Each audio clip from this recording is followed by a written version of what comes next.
2, 1, action!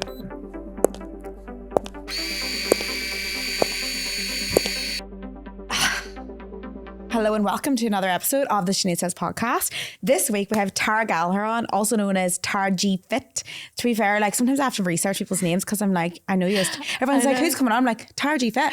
I guess, oh no, my friend Ash Fit. She's Ash Fit. But yes, so we have Tara on today, and she is an online fitness coach, radiographer, founder of the Croissant Run Club. It's a whole identity. It's like you've got lots going on, it's also amazing to see another girl from home as well doing really well. So we're going to talk about fat loss, body image, Instagram growth, all the biz. Yeah. All the biz. So welcome to the show. Thank you very much for having me. I feel honoured. Like literally I was just saying to Sinead and Kyle before I started, I was like, I'm like Sinead Haggerty's my Roman Empire. Like, genuinely, like thank you so much for having me. But it's mad. I feel honoured to be here. And that's crazy to me because I'm like looking at you like you're like, because you're like the new era, do you know what I mean? Like these are, and we were talking about this the last day in the cafe about, you know, Instagram growth and different, and I see you as like, you know, growing and popping, but then I didn't know that you thought that amazing. I was like, oh. She just showed me a photo of me and her at IFS when I spoke at IFS. Yeah, literally. I wasn't even like a PT then. Like that's mad. Yeah. I wasn't PT. That was kind of like the pivotal point for me that like everything turned. Yeah. So even when I was thinking back to it, I was like sending Sinead, like I was like, this is my timeline of my life. And I was like, oh my God, I met you then. And I was like, I have a photo with you. I showed Sinead the photo because it was the first time we spoke. Yeah. And I was so nervous, and I actually can't even remember going on stage because my brain was like, even being on stage is crazy because I don't remember anything I said, but when I watch videos I'm like, oh, I actually looked quite calm. Oh my God, so chill. Like you were so chill. You were fine. My eyes were blurry. There was a hard beat in my ears. Like I couldn't remember anything, but then over time I've gotten like a little bit more confident up on stage. But yeah, that's it. So what we're going to talk about today is probably your journey as well. So FYI, Tara, I asked her, I was like, do you have any podcasts to like, you know, get your story across? I usually ask people like, if you've got a podcast or if an author of either book or whatever.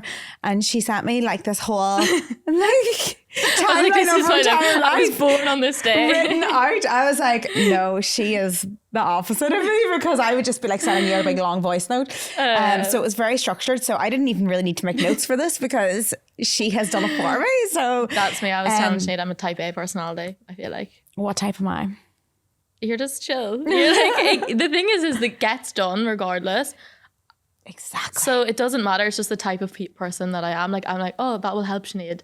Like it'll be easier for her then. You know what I mean? Like that's how my brain works. Like I'll just like get it done, do it, like put it all succinctly, give it to you, and it makes it easier. Yeah, I'm like a deadline gal. I'm just like, and you know what's so funny? So obviously my boyfriend's he's not, I think he's organized because I'm like your boyfriend. I watch your stories. Yeah. And he's like that's me. And he really, I stress him out so much. And he's like, come on. And I goes, babes, do you know that like I survived before you? Like I got everywhere I needed to be. I started all these things.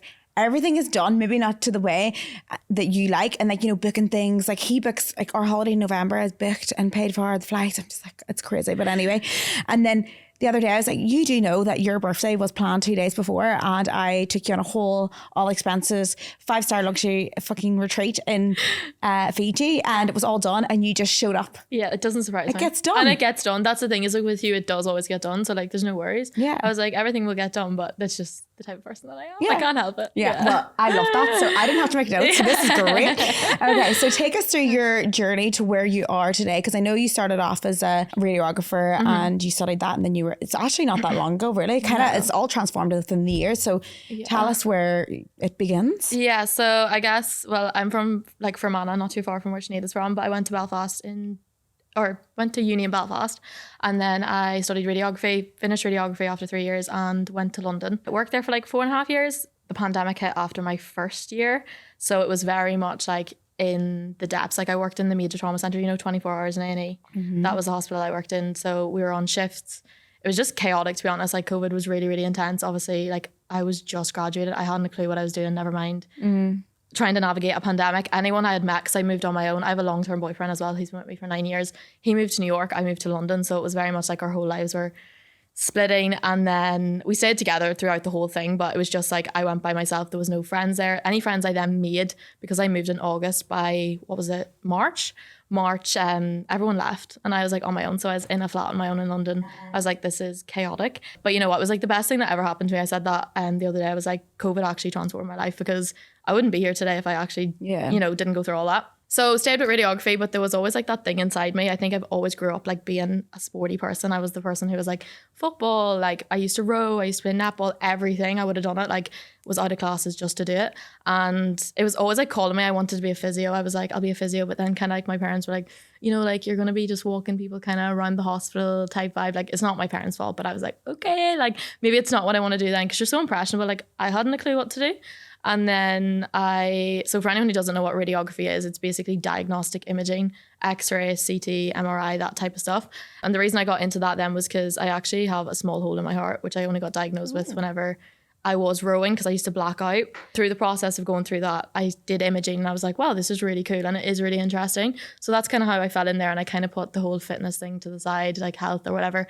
But it was always there. It was always like wanting for me. And then in 2020, I started a page called The Fit Foodaholic, now known as TGF Fit. And it was just literally there to share like what I was eating or like my workouts. Like I look back and I'm like, oh my God, it's so embarrassing. Please don't go if back. we ever go back to like the first ever Instagrams, like they're always going to be awful. Like, do you know what I mean? So it's like. Literally. So yeah, but posted on there, and I was still a radiographer very much, if that makes sense. And then I was just kind of going with it. I was like, let's see where it goes. You know what I mean? Like it wasn't for anything. I wasn't a PT. I was just sharing it. It was the best thing I ever did, because 2020 was also the pandemic. So I had something to do in the evenings. I was like, I'll just share on here. Like people kind of came through COVID with me, but like I had a tiny following at the time, you know, it's just like my friends, my family, and anyone else there. And then I think it was IFS, like the IFS that we had. I was actually laughing because I listened to your podcast with Kiva and you were talking about The Secret.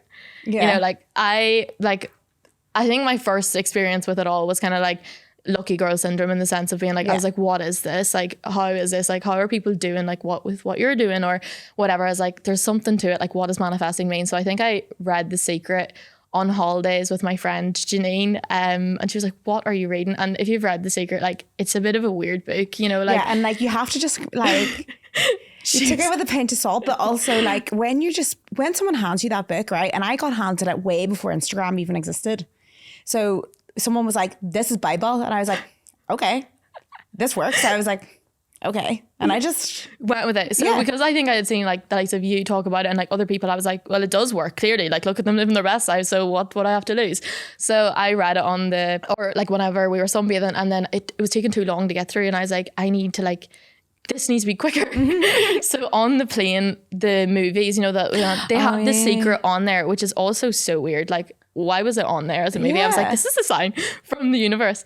And at the time, IFS, for anyone who doesn't know, like the International Fitness Summit was on in London, and I lived there.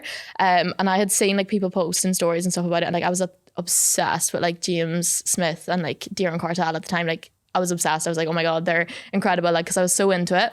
And then like, I didn't have the money to pay for the tickets to go to IFS. Like I was, you know, like you're working 9 to 5 and then like you're going out in London every weekend to make friends. I was just like, I was living paycheck to paycheck. I was just out of uni.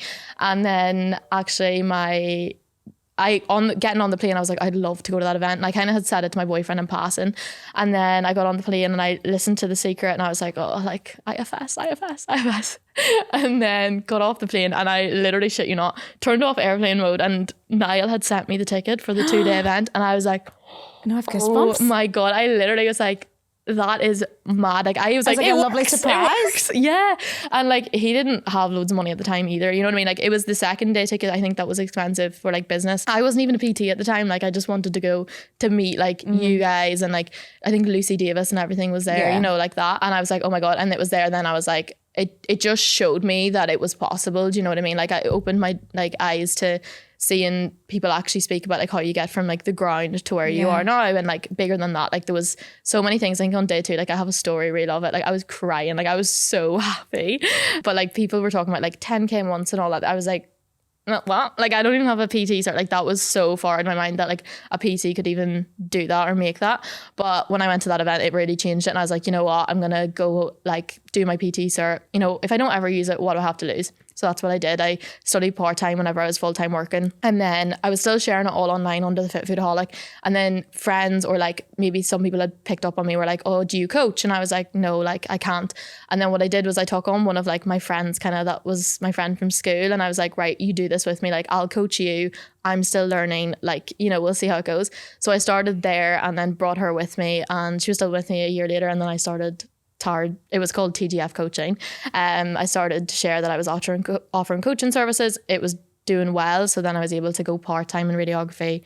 Over time, I went and just quit in January last year. Yeah. So I'm just interrupting this podcast to talk about our sponsors, BetterHelp.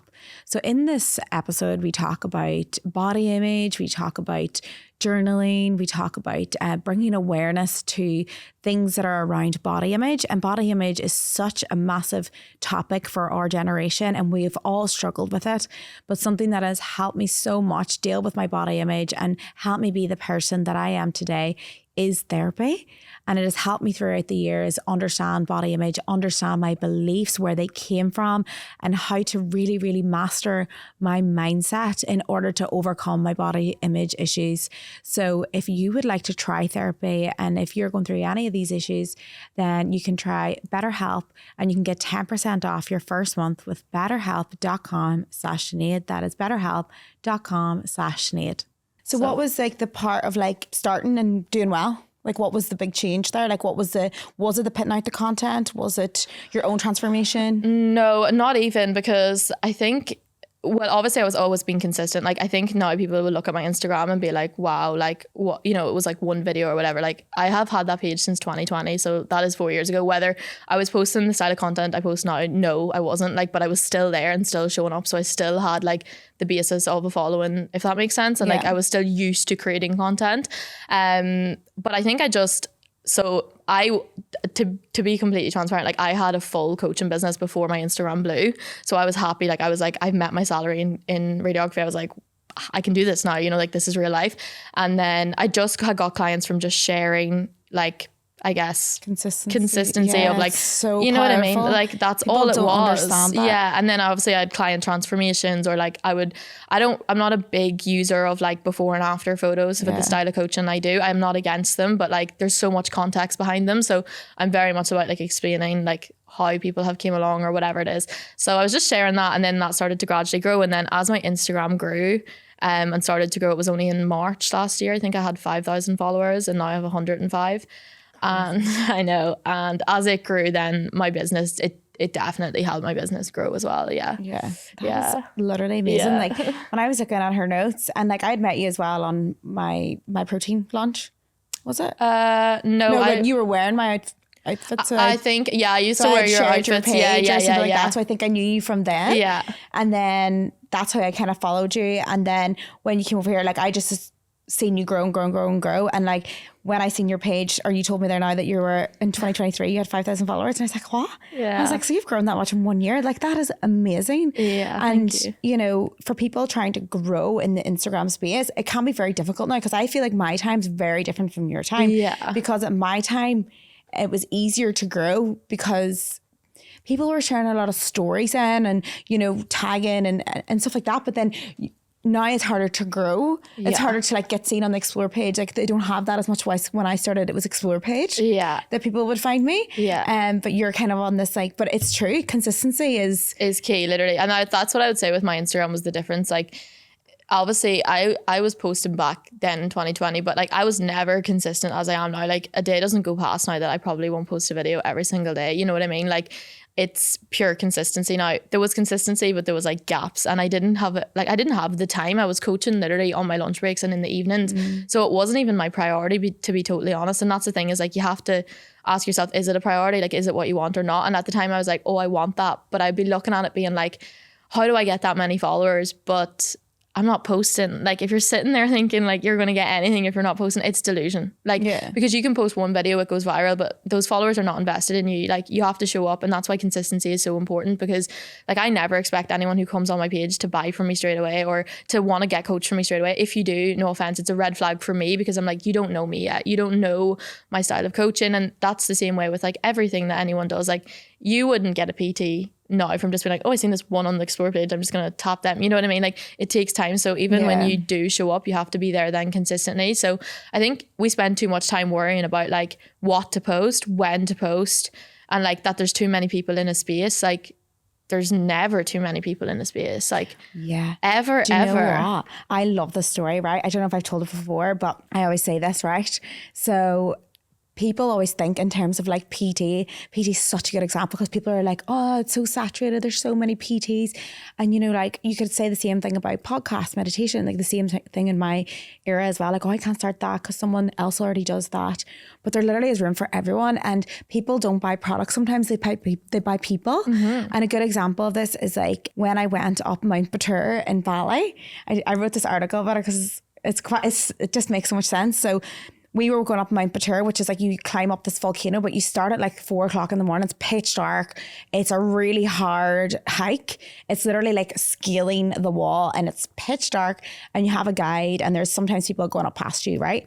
But it's crazy because there's these people that go past you. And I mean, it is straight up and they go straight past you in scramblers, like, you know, like the motorbikes. Which baffles me. But anyway, they're going up. But anyway, they're going up to sell drinks at the top and food at the top. Yeah. So when I was going up, this old little man was like climbing with us and he was like holding my hand and he was like, come on. And I was like, okay. Like he was just like taking me up. He was just chatting because he was going up anyway. Yeah. So he was just with our group and we ended up like he was just helping us get the way and whatever. We got to the top of the mountain and at the top of the mountain, all these people were all set up, all the people that already went up with their scramblers. And they had cold drinks because it took them quicker to get up there. Whereas the guy that was with me was actually selling drinks at the top, but he was walking. But he had lukewarm Coca-Colas and a thing. And guess who I bought it from? Him. Because people buy people. Yeah, 100%. You know, like I didn't want the cold one that was probably cheaper. I wanted to just reward him because he literally held my hand at one point because it was so steep. And he's like, come on, I'll help you. Like pushed me up, this little old man. I think I have videos of him on my YouTube from it. But it's such a powerful story because it makes you think that, you know, people buy people and they invest in you. And like that's just a good example of like without you even realizing, like he was giving you value. Like the whole way up he was like, come on, you've got this, you know, like he was giving you something without you even realizing, or maybe without him even realizing, you know what I mean? And that's what with Instagram or whatever, like they say, like I always say like give, like you can never give enough. And it like that just means like you can't gatekeep anything in the sense of like, listen, like there's so many PTs out there. It doesn't take a rocket scientist now to know what a calorie deficit is, how to lose body fat, right? But like it's the person who is saying that, and it's like how you say that is going to obviously get you to where you want, but you have to give everything. Like tell them what a calorie deficit is, tell them how they can do it. They'll still come to you if they need help because it's not that specific thing like the calorie deficit that they need help with. They need help with accountability, and you've given them something and now they will come back around if they want to, and you'll always be there to give value. So like if you're looking to grow your Instagram, I would always say like give and don't value, be disheartened when things flop. We were just talking about that in the car, like, and like me and Cal were talking about it as well. Like sometimes I'm like, oh, that didn't work, and that'll put me off for a few weeks, but I'm just like, you just need to be throwing it up there and seeing what happens and being consistent and like not being disheartened if it flops. No, literally, because like mine flopped for years, lads. Like it flopped. Yeah, and so did mine. So it's like flopped and like it'll flop again. And like sometimes I'll post a video and I'm like, why did I post that? But and then you're like, oh, should I remove it? Yeah, I know, literally. And then I'm just like, but it might help one person. That's the thing is like you get so caught up in the wrong thing. So like for me, a lot of people now will be like, we'll look at my page and be like, oh, you're an influencer. And like, yes, I have influence in what I say, but like I am a coach. Like at the end of the day, like that's how I obviously put bread on the table, but that is my why. Like I'm there to help people from their health, their fitness, their mindset. I'm not there for numbers, even though it's so easy to get caught up in numbers. And without the numbers, would I be sat here? Probably not. Do you know what I mean? So it's like a catch-22, but like if you want to grow your Instagram, there's nothing wrong with that. There's literally nothing wrong with that. And if you want to do it, you have to be consistent. Like, and do you know what's mad? Like, you know, even that time in IFS and then you read The Secret and then to just being here now and like, you know, having your 100k and being in Australia and like your run club and everything being so successful, like you just believed and then it just happened. Like it's crazy. No, literally. You know, I know people really are so reluctant to look into law of attraction, manifesting, and sometimes I'm really reluctant to talk about it as well because you don't want to come across like, oh, do this and everything will fall into place. But like when you actually believe in yourself and actually work on all your belief systems, that's when everything starts to happen. 100%, like 110%, because I came from a place where I was just like, that's not possible for me. Like, that will never be possible for me. Like, what anyone is doing, like, that won't be me, that's them, you know, like that was the belief that I had. And like, I was just like, I believed I went to school and I would become this one job that I did, and I just could not see how anyone else would do it. But like when I started to work, first of all, on myself, or like started to look for the little signs, because clearly I wanted out somewhere, I was like looking for these little things to be like, how do I get into that mindset more than anything that's gonna excel me rather than pull me back? Because your mindset can pull you back so badly, like hold you back, you won't do anything, you get in a state of paralysis. But if you start believing in yourself a little bit, and then maybe if you want to do some self-improvement or like the law of attraction or whatever, like no matter what it is, it's just essentially aligning yourself in good vibrations, so the good vibrations will come to you. Like it literally will change your life. And it's so different for everyone, you know what I mean? Like for some people, they're very spiritual, and like I wouldn't even say I'm a very spiritual person, but that definitely kicked off my like route to, I can believe that like doors will start opening. And that's what I say now to anyone. People are like, oh my God, like I feel like it's all like happening for you right now. And I'm like, but it's like one door you open, the next door is just like wedged a little bit more open, and then the next door is a little bit more. And it does keep coming if you keep in that mindset that you can do it. And don't get me wrong, everyone has days or weeks or months where you're like, I can't do this. Like it's not possible. But it is. Like if you can see somebody else has done it, then that's proof that it can be done and you can do it too. And like the magic, have you done the magic? Yeah, I've done the magic. I always bring the magic back into my life. Yeah. So it's like a 28-day practice. It's a different book of The Secret. Rhonda, yeah. But it's a 28-day practice that you can kind of, I guess, bring like magic back into your life, I would say. It's amazing. It's incredible. Like if anybody needs so something. Simple.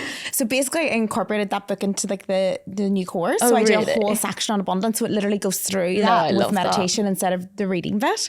It really teaches you, because I think for me, The Secret was just like, it would say like, oh, you need to align yourself with like whatever it is that you want, right?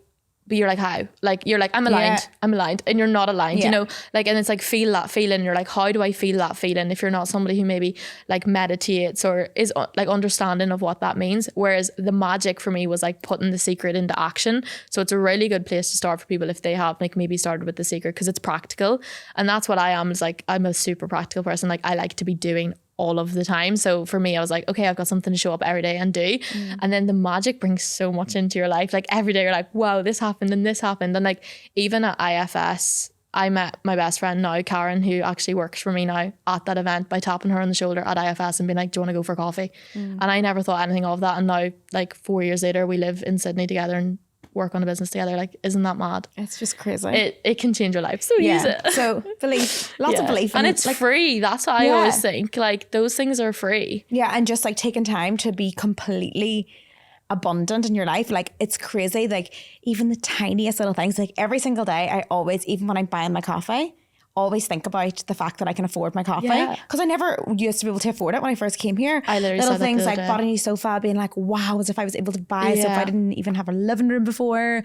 Like you're just like, wow, everything's wow. And like even the other day I was like, I'm so obsessed with sunrises at the minute, I can't stop getting up for them. But I used to live in Bali, and like even though I was on that same path, I didn't have that abundance mindset to be like, wow. Yeah. But like now, because I do it every single day, I am like, and then that's, I can look at that and have it not have as much meaning as when I start doing abundance. Do you know? Yeah. So when you're looking at it with the wrong mindset, it doesn't mean anything. No, Do you literally. know? But if you have the right mindset and you look at it, it can just change your whole life. Yeah, or you just get caught up in it. Like it's so easy to get caught up in life and like even just take for granted being like, oh, I have to go and like do my work in a coffee shop now. And I'm like, Tara, listen to yourself. Like you were previously in 12-hour shifts, like at nighttime, literally crying to be like, hopefully I have enough like to get one client to like do this one extra thing. And now you're going to work in a coffee shop in Sydney. Like catch yourself actually on. Like what? You know what I mean? Like, but it's so those easy. thoughts as Yeah, well. it's catching them and then just bringing them back and like not getting overwhelmed with like next. Because for me, that's one thing is like, you would look at like people who maybe you look up to and you'd be like, how did they get there? But you don't realize that like they had to take the first step and the second step and the third step. So it's not about going from where you are right now to like where you want to be. It's like, how do I get the next step and the next step? And like that's for me is like the law of attraction. It works, right? But it's nothing without action. Like you can't just say, and that was what I would do at the start, was like just sit and be like, you know, like it's gonna all happen. And I'd be like, what isn't gonna happen? I don't even know. Do you know what I mean? Like you need to take action, and then once you start actioning it like actions itself for you. Yeah. And then there's like two things you mentioned there. So one of them being someone did it before. So I think there's such powerful thing in social media at the minute, because once Instagram, social media became such a big thing, normal people that we knew and were local to us could achieve these things, whilst before these people were like celebrities in magazines, models in magazines, and now these were like normal people just talking about their life, you know, getting recognized and doing so well. So we were like, God, I'm a normal person who lives in the same area. Like maybe I can.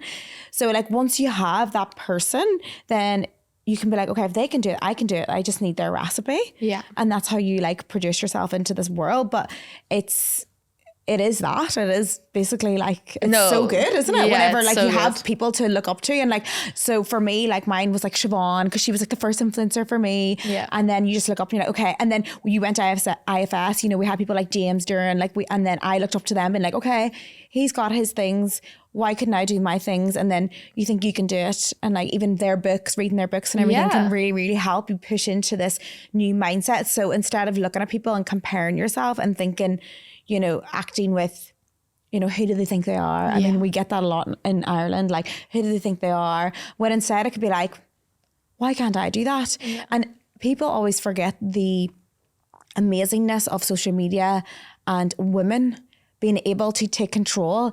And I actually seen people the other day like commenting and talking about, you know, that just moms being influencers or whatever. And I was like, do you understand how amazing it is that they can work from the comfort of their home and also be a mom? Yeah. Like we have so much power in our hands right now, and no one seeing it in the right way. Yeah. Whereas it's like women are so powerful right now, and we can use this to our advantage to become more independent and become powerful in our own, like now we're our own businesses. We have our own employees. We can take our own life into our hands with social media. But people see it as like, oh, look at her chatting shit on Instagram. But you're going to get that. You're going to get the cringe. You're going to get the embarrassment.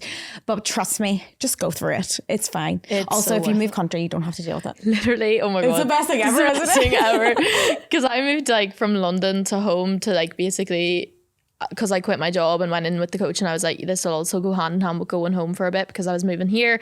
I was like, it's a bit of an extra security blanket. But like when I went home, I went completely in on myself. I was like, oh my God. Like you're like, oh my God, I don't want to do a story, because then that person from down the road will see me in the shop and I'm so embarrassed. Literally. And like I had just started the run club in London, like with friends, and people were like, oh, you're gonna do it here? And I was like, absolutely not. Like who is gonna show up in front of very like, surprised. The home is very like, well, even now, I was doing meditations and everything at home, and like people are so on board at the minute. It's amazing. That's the thing. And you don't hear the good sometimes. You only hear that one negative or that one pass, and you know what, it's not even sometimes that it's there, it's in your head that it's there. It's just like you looking for reasons not to do it. And I honestly do think that it's a little bit harder at home, just when there is all those people and noises around you, and then when you go away you can just be yourself and not care. Like you can take out your phone and video yourself drinking a coffee on 0.5 and no one gives a shit. Like no one gives a shit anyway. But you know, it's just going for it and knowing like there's a bigger purpose. Because I think when you're in a like starting maybe out, or you're in a period where like it's not working, like you mightn't have like loads of followers, not that followers literally determines worth or value or anything, but if you're looking for them, you're like, well, what's the point? Everyone's thinking, oh, like, you know, she's not doing that well, or thinking, what is she doing because she's only got 5,000 followers or 3,000 followers. That's, if 3,000 people stood in front of you, like you would die. I would die. I'd be like, sorry. Yeah. Like absolutely mad, you know what I mean? And you have to go through that, and you have to show up like you've got 1,000 or 10,000 or 100,000. It's the same thing. They will come to you. You have 100 people following you, have 100 customers. Like if you start a business. And that's the one thing and that you're saying.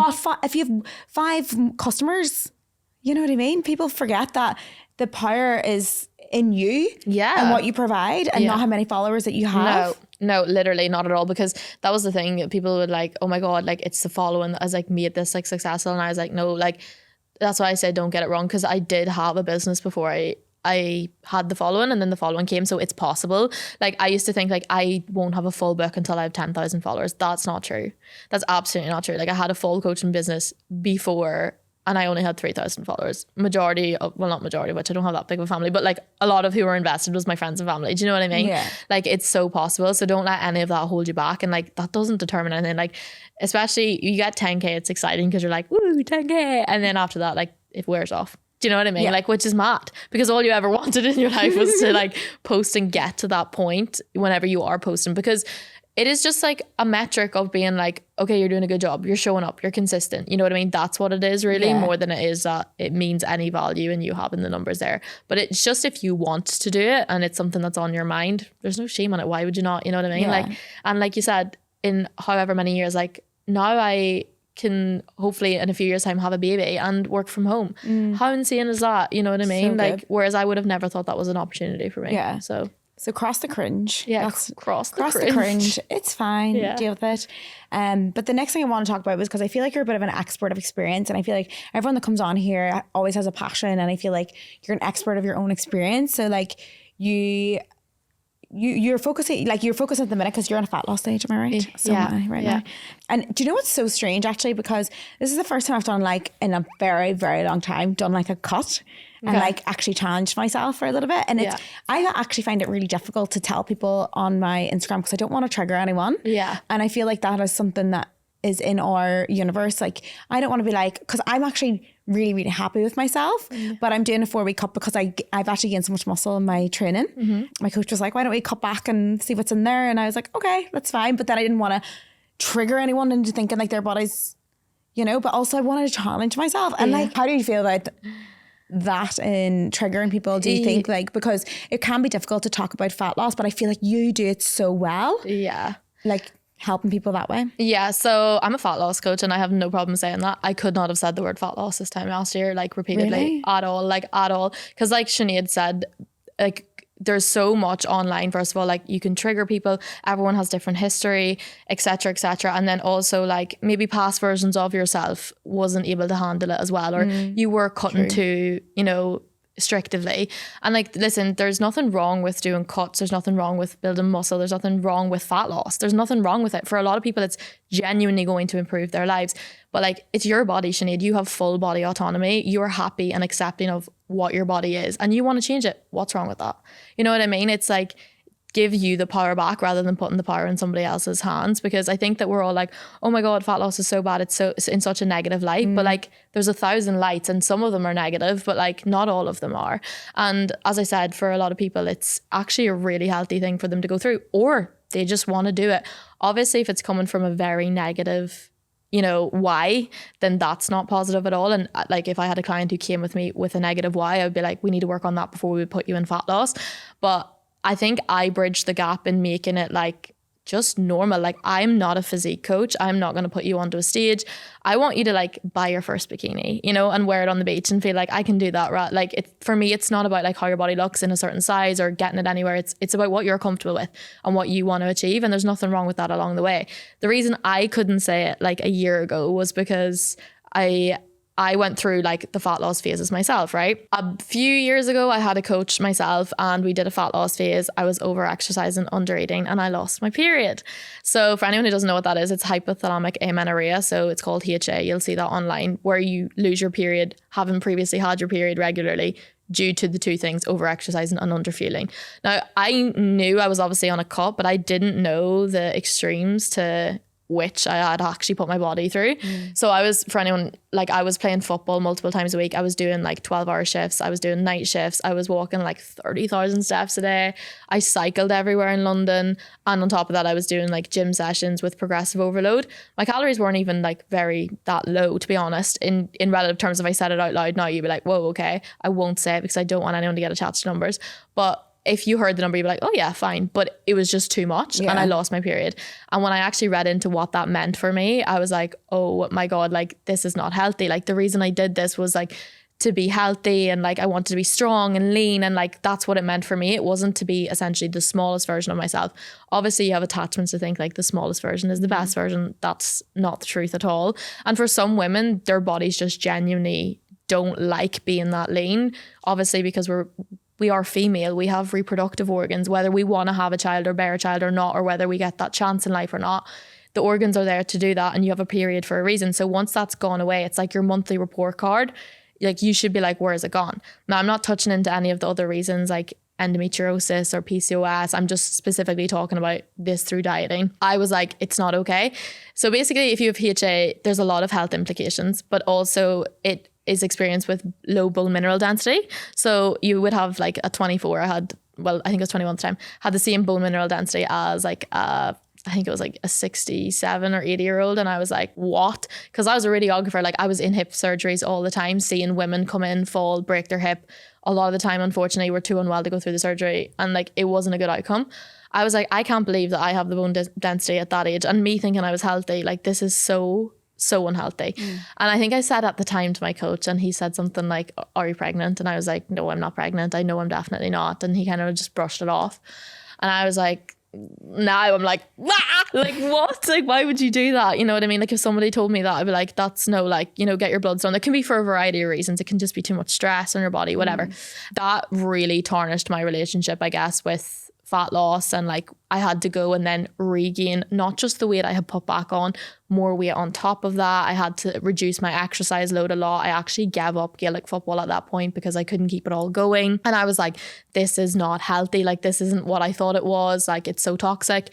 And the more I read into it and the more I like got to know it, I was like, I just don't want this to happen to anybody else. And because I was sharing my fat loss journey on my Instagram with my 3,000 followers, I was like, you know, they were coming through it with me. And then I had to come out and be like, actually lads, like it wasn't what I thought it was, because I have lost my period. And then loads of people came forward being like, oh my God, I've experienced this too. And I was like, this is absolutely mental. Like nobody talks about that. I feel like some people now might have heard what that is, but still it's not a very common thing that people will hear. But at that point I was like, I will never be like a negative coach. Like I will never be that person. Like I only ever want to enlighten people and like educate people so that they understand. And if they choose to do whatever they want to do with their bodies, it's their choice, but they're informed about it. And I think that is so important. So I went through that recovery process of getting my own period bracket, learning about that, gaining all the weight. But in the meantime, I healed myself from the inside out. Like I journaled a lot, I worked on myself, and then I was like, okay, I know what my body is capable, like focusing on the functionality of it, and overcame that. And then when I became a coach and I was like,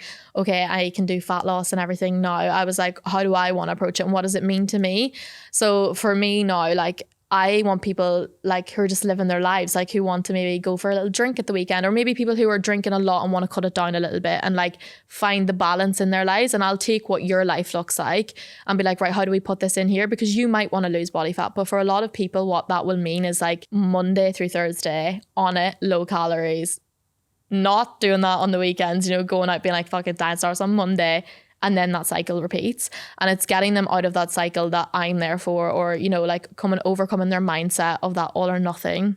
And that's how I realized that like fat loss is a spectrum, and like there's also eating disorders and there's disordered eating, and there's a spectrum again. And I don't deal with eating disorders, and nor do I want to focus on that. And that's not what I do. So if anyone came to me, I'd be like, I'm sorry, you need actual professional help in a different like aspect. And then there's also a spectrum of fat loss where people do want to stand on a stage and do whatever they want with their bodies, and that's totally fine. But for majority of the general population, like they just want to go out on Saturday night and feel good in themselves, and like that's where I come in. And also like education, you know, one of the worst, and it's also crazy to me that we never learned the likes of protein, carbs. We never learned any of these things in school. We just like no nutrition advice, no basic understanding of fat loss. It's just, I even remember years ago just like eating like one meal a day, like literally years ago we lived in Magaluf, and this is how we thought we would lose weight. And it's so silly to even think about.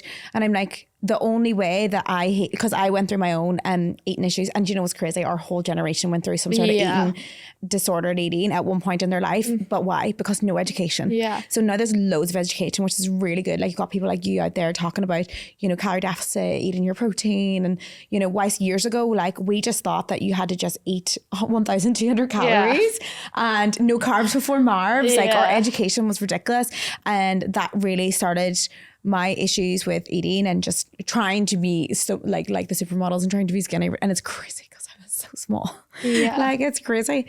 And once the education comes, then you can trim back a little bit. You can know that you've eaten a bit too much, or you know what's for you. So like even things like, you know, understanding you're tracking your calories, your macros, understanding that you should be eating enough protein, especially for me who has digestive issues and endo, like eating your protein, eating your fats and eating your carbs is so important for me. And my coach is always like, have you had all your fats? Have you had all your fats? Because for me, I need fats for my hormones, which is really, really good, because some coaches would be like, strip all your fats. And that still happens to this day. Like it blows my mind that general populations are like being pushed through that. I'm like, no, but these people are just normal people. And I get the people who stand on stage are the same as well. But that approach does not apply to the general population. It doesn't, and it can't, because otherwise it'll end up in disordered eating, or if not worse, just like eating disorders, which is really, really sad. And unfortunately, majority of people, like if you say it out loud, will have experienced some form of disordered eating. And again, it's a spectrum, and it's like, how do you wholly like heal yourself and get yourself to a point that you're like, I'm okay with saying fat loss. Like I say fat loss 1,000 times a day now, lads. Like you'll see my pages like fat loss, because I know what that means to me, and I know what that means for my clients. But for other people, it can mean other things. And the other thing is that like the internet is so vast. And it was actually my mentor that I had a few months ago, like reminded me of this when I was really struggling with the word niche, right? Because I wasn't in a niche. I was like, I'm kind of like, you know, the jack of all trades, like obviously muscle building, like I want people to be healthy, but also lose fat, and like not to the point where it's not healthy anymore. And, you know, I was like, always like following up with a but da, da, da, da, da, da, da. And she was like, but Tara, like you know your why, and it comes across so clear when you speak. You don't have to back it up just to like please everybody on the internet. Like obviously there's people on there who have eating disorders or have experienced other things, but my responsibility is not for them, it's for the people who actually need my help, and I'll be able to help them. But if you don't help anybody at all, what's the point? Do you know what I mean? Like if you don't speak up and you don't say it, then people will never come to me in the first place to get help. So at least I'm helping somebody, and I'm helping the right people. And if the wrong people come to me, I will send them where they can get the right help, right? Yeah. So that's why I have no problem with saying the word fat loss now, because I know what it means for me. Yeah. Oh, I love that. Because, you know, when you were talking about that, like you losing your period and stuff, I really thought that but you did say that you went through a bit of a body image issues, and then so was your body image issues around the same time as losing the period? So yeah, it was on the recovery process, I guess, of that, of like listen, like when I look back now, I'm like, I probably had body image issues when I even wanted to do that deficit, because like I look back and I had like hundreds of probably photos of like my body in like my camera roll, and thinking like that was normal, because like back in the day, like you said, it was photos on Instagram. It was just you standing in like your workout gear, taking a picture, like if you had abs and you were fit and people wanted to like work with you, you know what I mean? So it was the exact same thing. I think like I look back now and I'm like, well, obviously if I thought that then I wasn't lean enough or could get leaner, then looking at it now, I'm like, there was definitely body image, like body dysmorphia going on there. But it was more the recovery after that, where I had an identity to be the person who had just lost the body fat. And then I was like, actually, I need to 360 this and go back and actually turn back the other way and not just gain weight back. Like I remember I was going to my friends in Liverpool. I was living in London, going to Liverpool for Paddy's Day, and I didn't fit into my size 10 jeans, and I was up the walls. Like I'm would always have been like maybe a size 8 to 10, and then obviously became like a solid 8, like was buying smaller clothes, you know, and then went back through. I was like, it's fine, like my clothes still fit me, and then my jeans didn't zip up, and I was like, oh my god. Like my sister was like, it's fine, it's okay, like just buy new jeans. And like I had to go through that in the H&M changing rooms, where I was like, oh my god, like, and then I was like, Tara, this is not your worth. Like remember what you've learned and like why you've learned it. And that's why I think education is so powerful, because it kept me going and it like made me remember. And then through that, like when you are recovering your period, like things like journaling, like slowing down, mindfulness, because I'm a doer, I had to fill in the times I went to the gym with something else. So I would like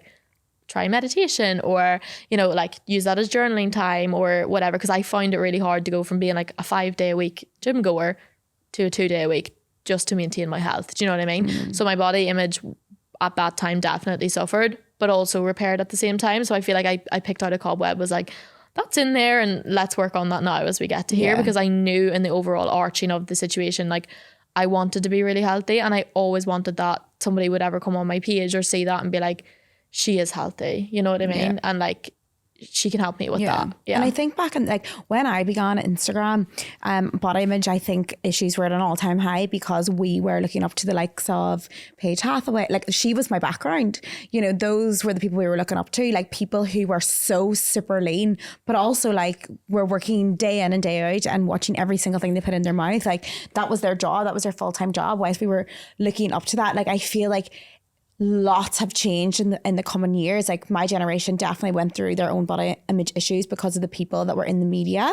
Like everything we were watching was lean and skinny and that's all we wanted. And even, you know, because I was, you know, because even in Ireland, like when influencers started, I was kind of there with my protein and blah, blah, blah. So I felt like my definition was my body too for a very, very long time until like I started realizing that I had body image issues as well. Like I had a lot of disordered eating and a binge eating as well. And those things that helped me was people actually coming on as normal human beings and not being like the likes of those people that I used to follow and coming on and just being like, this is actually normal. This is a normal like weight. Whereas I used to be like, no, I need to be different. I need to be tiny. Like if I want to be in this, like I used to think that all the time and I went through all that. And then I just one day woke up, education, learning about my body, learning about nutrition, all those things. If anyone's going through body image issues, like even just pick up a little book on nutrition, you know, not a diet book as well. James Smith, that book teaches you about how like fat loss. And because people think fat loss is starving yourself, but it's not. It's you just like, it's when you break it down, it's science. Like it's literally science. And like if you bring it right back, if we were taught like nutritional education properly in school, we wouldn't even have to be going on these fat loss phases. Yeah, do you know what I mean? Like to certain extremes, you know what I mean? Or like even talk about body image or talk that you're struggling. Like, you know, I'm sure if we stood in a room full of women, or you said it at the book club being like, who here has struggled with their body image, I'm sure everybody would put up their hand. Do you know what I mean? Like that is unfortunately the way it is. But the more people come on and like speak about it and vocalize it and start educating, because it's not even your responsibility maybe to like educate it, but now maybe I say something about period loss now and I don't help clients with recovery for that. You know, I would send them to somebody who would specialize specifically in that, so the messaging's not crossed at all. But if they came to me for that, me even saying something about periods might have triggered them to be like, oh, that's not okay. And then they can go and get educated. So that's why it's so important to speak about it. And like, there's no shame around it. Like I ended up in the situation I was in due to uneducation. And if you can do that properly with education and digestible education, that's what it's really about. Like that's what my page is now, is like really, really simple. Like you're in your kitchen chatting to your friend how to do it, you know what I mean? Yeah. And like like I understand your generation has definitely had it worse than ours, but like think of your mum's generation. Like they had magazines, like it was literally people walking on the beach, people taking pictures of people on the beach, and like they would have a stomach like a normal human would, and there would be an awful headline about them. Like everything was so negative. Or like Lent started yesterday. I know in school we'd be like, we're all off bread. Like always off bread. Always off bread. My mum is always off bread and it baffles me. I'm like, what do you eat? And do you know the worst thing is? Her diet is literally toast and cereal. Like that's her life. And I'm like, what are you going to eat? Yeah, the Special K diet. Is it? Yeah. But it's also like, it's not their fault. And like indirectly that led to you, and then that leads to me. Do you know what I mean? Like that's still going on. So I guess like if anything now, if we can educate like this population, we can not only put a stop to it, but hopefully like go up the chain again and be like, no, this is the way it is, or you know, like this is why it makes sense, because it's also not their fault. They didn't have the education either, and it's just like been passed down, and the body image has been passed down indirectly. If you've seen your mum maybe picking at herself or saying something about herself, like you don't realize that. And at the end of the day, like I think when you grow up you realize like your parents are actually just people, right? But at the time they're so, they impression you and everything. They are the influencer. They're like the main influencer in your life. So anything that they're saying, you pick up on. So it's even like being a mum, if you are struggling with body image yourself, wanting to work on that, if not for yourself, then for your kids, because that will really, really help. Yeah. And like, what would you say? Well, actually, that's what I want to talk about, journaling, because you talked about journaling. And when I think about it, I truly feel like journaling was one of my most healing practices with my body image as well, and my binge eating as well, because without awareness, how can you stop it? So you don't even know what you're doing. If I knew what I was doing, do you think I'd be doing it? There's absolutely no way. So when it came to, I actually had a really bad binge that actually nearly, like my whole stomach was like, I had 20 protein bars or something. Like I actually think it was like 18 protein bars. And protein bars in your Makes me stomach. so wow. sad. I it's know, one crazy. protein bar in your It was stomach really bad. My sometimes. stomach got really, really bad. And that was kind of like when I first was like, oh my God, this is not, I shouldn't be doing this. But it was emotional eating. It was the Yeah. only thing I could control at the time. I was really down and I really wanted to control something. And that's what I did. And it's so crazy because I'd wait till everyone goes to bed and then I would eat the cupboards. But like, it's like I didn't even know it was happening. And every day I would do the same thing. And people would ask me to do things and I'd be like, no, because I knew what I wanted to do. Yeah. I wanted them all to go to bed and for me to do that. And the things that really, because there was no awareness of it. I just thought this was, it was a control thing as well. Yeah. Like it was just a control, comfort. It made me feel better. I don't know what it was. It was 100% emotional. But then like when the journaling started coming in, it was like, why did I eat all of that yesterday? And then like, I remember even looking at I used to take out my journals all the time and I was looking back recently and it was like, okay, you ate a Domino's pizza, 2 boxes of Pringles, a box of cookies and chips or whatever, I can't remember. And I remember just saying like, I wanted to eat the chips before Sunday was over because then I couldn't have the chips. So that's what I wrote in my journal. And underneath it said, why don't you just have the chips on a Wednesday and just have a few? And that was the beginning of the end. That was like, I just allowed myself a few chips. Yeah. And then salt and vinegar crisps. I used to only be able to eat them, I thought, on the Sunday, which is also steered by society and Instagram because the cheat day. Yeah. But now I'm just like, if I want to buy a crisp, I can have a bag of crisp. Like there's literally like 100 calories in it. It's really not that bad. No. So then writing in my journal is, okay, why did I do that? Oh, because I thought that I could not have that on Monday. So then I goes, why don't you have a few on Monday?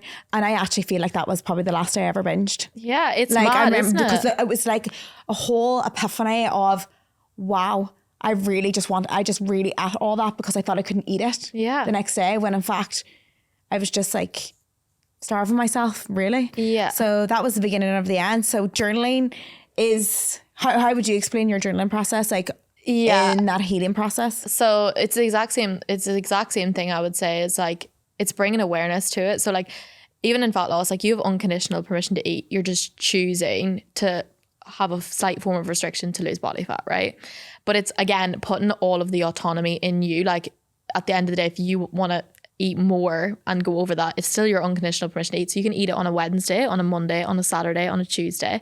Like it doesn't matter when it is. But for me to say that even to a client being like, you've unconditional permission to eat, that doesn't just give you it. Like you have to give it to yourself. You have to work through it yourself. So I think journaling is really helpful. And I know for some people who don't journal, they'll be like, it's so daunting to take out a book and a blank page. Like, what do you write? But you literally just write what's in your head.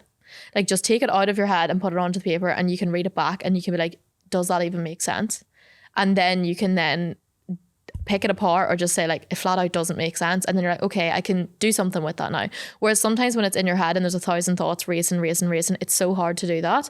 Like I use your cloud meditation all the time with clients as an example. So like the negative thoughts that come in or whatever, I'm like, put them up in the clouds and realize they're not yours. Like they're not yours. If you want to pull them down, you have gone in and go boop and you bring it down and then you interact with that. And the better you get with that, like the easier it will be, so that you don't need your journal. You can just do this when you're out and about. But at the start, you don't have that.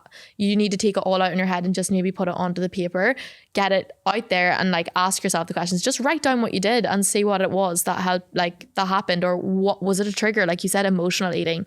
Go back and be like, was I sad? Like sometimes emotional eating is a normal like response, like from history, and very normal response. So it's not shameful. I emotionally eat, right?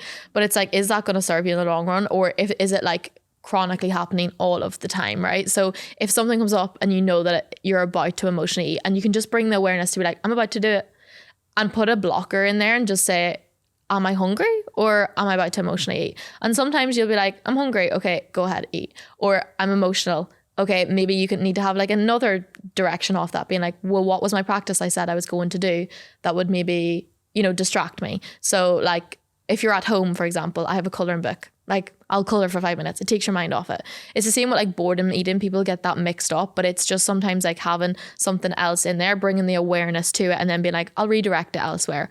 Obviously, this is like a blanket statement. There's deeper issues for a lot of people, but for some people that will really work really, really easily. And it's about journaling to be like, okay, what happened today or what was different today? Did that work? No, I need to practice it again. It's like your muscles. Like when you go to the gym, muscle memory, the like more you do it, the more you strengthen it. It's the same in meditation. So the exact same practices actually outline in so many ways. So like I say to people, like, I'm a health, fitness, mindset and fat loss coach, and they're like, what about the mindset? I'm like, it's your mindset that's controlling everything.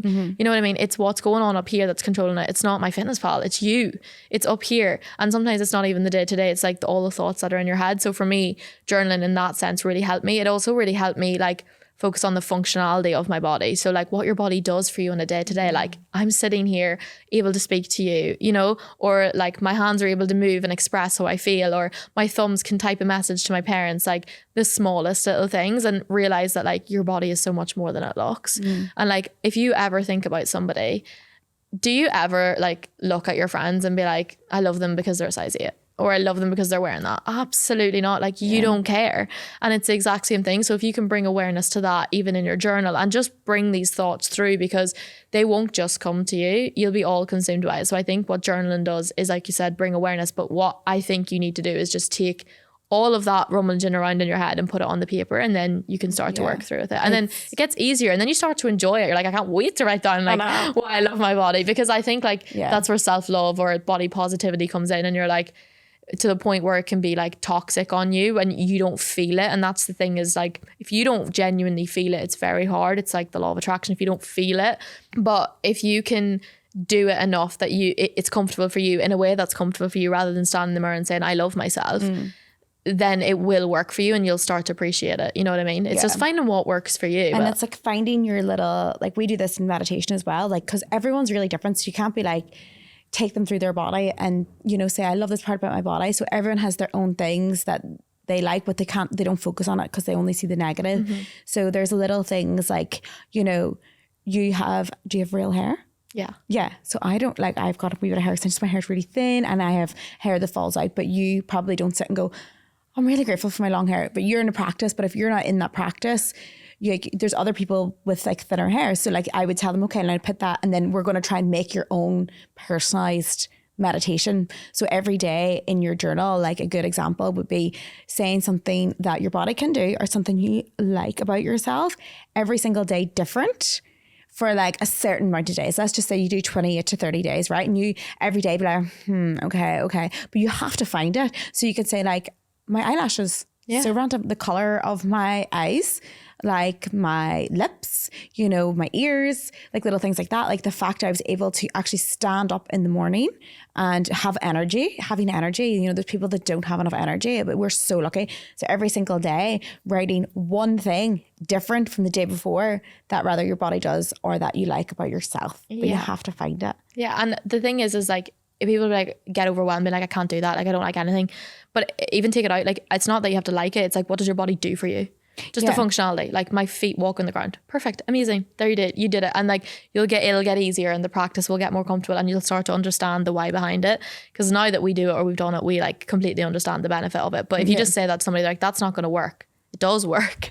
It does work. And it's really simple practices like that can really bring awareness to yourself and your body image. And like, listen, I still have bad body image days. I don't know anybody who doesn't. We're healing. Our generation just kind of, we got it. Forever healing. Yeah, absolutely. We're in a constant journey, but we are here to prove ourselves to be better in order for our children, because we can't let our future children go through what we went through with our body image as well. Absolutely not. Okay, right. We're coming up to an hour. We could talk all day. You know what I mean? Us forever. For Amanda and Tyrone, you know, we can yap. So I'll just go through anything that quickly, because I put up a quick question box. I was like, I'll just quickly go through a few questions. This is actually a very good one, because do you have any advice for someone who works 10 to 12 hour days, 6 days a week, trying to be in a fat loss? Or trying to lose weight, no motivation, which is so, like, as someone who lives with someone who's a shift worker, I'm like, where do you find the time? This is crazy. Yeah, literally. So that's me, because I was relate to it so much because I was a shift worker.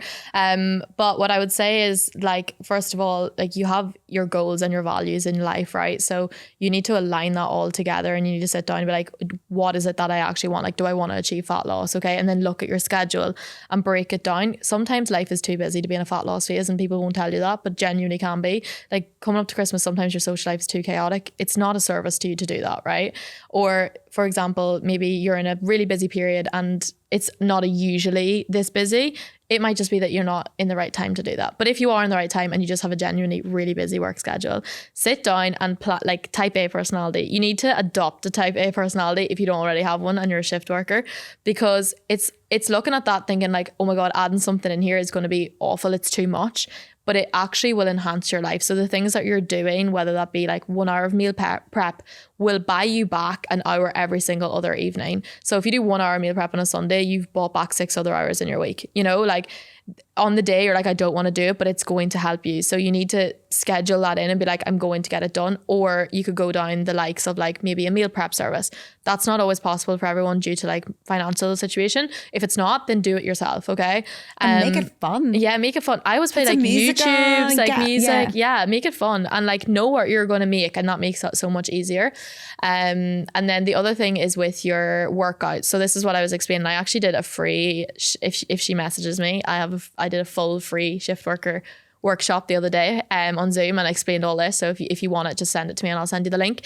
But basically what you need to do with your workouts is work on a continuum rather than on like a weekly split. So everyone works on the whole like it's 7 days in a week if I've missed a gym session. So what that means is if you're doing like say a 4-day workout or a week, and you've got like upper, lower, and you miss out on the lower pretty much like every week or whatever, what you don't want to do is come to Monday and then pick up upper because you keep missing out on that 4th session. Instead, just pick up the lower and work on a continuum rather than on a weekly schedule. That will help you so much. So like it might mean that over, instead of 14 days, you get 8 sessions done. It might be over 20 days, you get 8 sessions done. But isn't that better than doing none?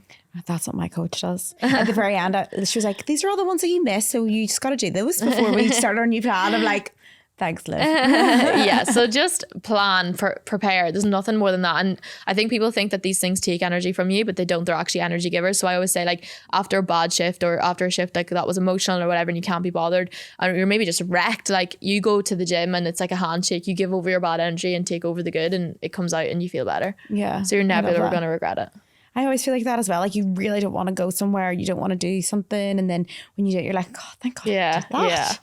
Question for the both of you is, any self-love book recommendations? Because I think that's so important if you're doing even like a fat loss stage, or you're doing something like to go through fat loss and like, or no, to go through self-love books, meditations. Yeah. Like sometimes especially when I started with my trainer, I did a self-love meditation every day, a body love meditation every day, especially when you're coming off Christmas. Yeah. And you're feeling like not yourself because you've went and overindulged, which is totally fine, by the way. And then I think like the best thing for me to do is to not focus on the negative and focus on the positive. Yeah. So the best things are like self-love meditations. Like we have a whole self-love section in our new membership site, which will have, it actually has body love, body beliefs, and self-love, abundance, everything. It literally lift your spirit for self-love. My personal book recommendations would be The Mastery of Self-Love. Okay, let me think now. How to Do the Work. I Am Enough by Marissa Peer. I'm trying to think. You go. I was going to say I Am Enough as well. That's a really, really good book. Yeah, it's a good book. Otherwise, I was going to say actually the first Brave Way meditation, that really helped me. And I would still use, like I said, I literally take some of those things like the cloud meditation on the first ever meditation. Like I use that every day in my life. I'm like, just put it up in the clouds. Like you can pull them down whenever you want. Like that helped me so much. But also when you're on something like that I think people think like it's their fault. Like they're in a situation, whether it be that you want to lose body fat or whatever, or that you can't stick to it, that it's your fault. Like it's not your fault. So like for me, it's bringing it back, like how I work as a person is like bringing it back to like, okay, it's about habits. So for me, like it's not directly self-love, but like learning about that is a form of self-love. So you can start to understand yourself. Like Atomic Habits for me was like such a good book because I was like, I am where I am or why I am because of all the things I've done previously, all the habits that I've had, whether they serve me or didn't serve me, even to this day. And it's like learning about those stuff that really helped me in the self-love. So then I could be like, okay, actually, I don't need to be mean to myself. It's just, that was the way I was. So now I can change it and now I have the power.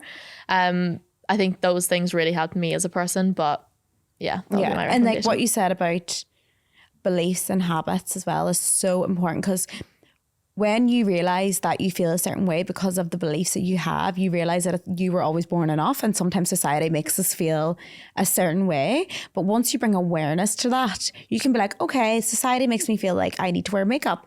I can recognize that, but doesn't mean I'm not beautiful without it. Mm-hmm. But you have to recognize and bring awareness to it. Like I said this in a podcast before, and me and my friends were talking about boob jobs, and people were like, oh, I get boob jobs. And I was like, but do you realize that like other society has made you feel like you need a boob job? And they're like, well, you want a hair transplant? And I'm like, of course, I've wanted a hair transplant for like 3 or 4 years, but only 3 or 4 years. And I'm like, yes, I am aware that I sometimes think I want that, right? And they're like, well, do you think that's a lack of self-love? And I goes, no, because I'm so aware of what makes me feel like that society. It's not because I come out of the womb perfect and born enough. Society doesn't make me feel. And like, you know, I get comments about my hairline, and about people say this about me all the time. So I have bangs. Thank God for bangs. But I never knew I had that problem until I got messages and I got comments on that. And I am aware of the way society makes me feel and the beliefs that I formed through other people's opinions. Yeah. But I am perfect the way I am. Absolutely. But unfortunately, sometimes that just makes us feel like crap. But like that internal, like, oh, I'm ugly, I'm this, I'm that. No. Society's made you feel like that because of the beliefs that you hold, because of things people said. Yeah, 100%. And then also when you're aware of that and you still want to do it, then it's fully within your right to do it because you've got autonomy. Like that's what it's all about. But it's never coming at yourself from a place of hate or a place of like toxicity, because it hasn't worked before. What do you think is going to happen now? It's not going to continue working now. Yeah. You have to work on your mindset first. And like even with fat loss, I'm fully like, hang on a second. Before you go into the calorie deficit, like what's your values? What's your goals? What's this? Because without knowing those, how are you going to get anywhere? Because it's not going to be different from the 7,000 diets you've tried before. Do you know what I mean? Mm-hmm. You really have to know you as a person, know your habits, know your schedule, know everything about you, and then make it fit into your life rather than consuming your life, because it shouldn't be everything that you're about. Yeah. Okay. I'm really conscious of time, but like we never talked about the Croissant Run Club. Yeah, we didn't. Oh, we can quickly put it in there. It's like, kind of like my editing time. Yeah, Croissant Run Club. Yeah, it's absolutely blown up. Wow, so, how many people were at it this week? It was crazy. We had 240 in Sydney. It's like, how do they even run around the park? People running around that park are probably like, what's happening? I know. Yeah, I know. It's absolutely wild. Yeah, so it started this time last year, me and Karen went for a run. We weren't runners at all. We literally went for a 3K to catch up, went for a croissant, started sharing it on Instagram. And then people started being like, where's the Croissant Run Club going this week? And I was like, this isn't a thing. This is just like me and her having like catch up time. And then it became a thing. People were messaging me being like, I think it went viral on TikTok a few times. People were like, can I come? And I was like, no, sorry, I'm leaving London. I didn't want to put like the pressure on the girls to do it. So I went home to Fermanagh and everyone was like, are you going to do it here? Like bearing in mind in Fermanagh, there's like 2 cafes to actually run to. There's like nowhere that does croissants. So there was like one place I was like, okay, right. You know what, let's try it. And obviously I was shitting myself. Like when you're in your hometown, it's so different. Like you still get imposter syndrome so bad. But yeah, we basically did it. And like 30 people showed up to the first one. And I was like, oh my God. And then it became a thing. We kept sharing it. And now there's 30 clubs worldwide and growing. Amazing. Yeah. Love that. Yeah. Okay. So I just want to say thank you very much. And where can they find you? So you can find me on Instagram at TGF is the main place that you will find me. And then for coaching, it's at thrive.onlinecoaching. And the Croissant Run Club, you can literally just write that in, you'll find it. Thank you very much. Thank you so much for having me. It's been so good. Let us know if you like this. Don't forget to subscribe and give us a review. Thank you. See you next week. Amazing. Thank you very much. That's brilliant.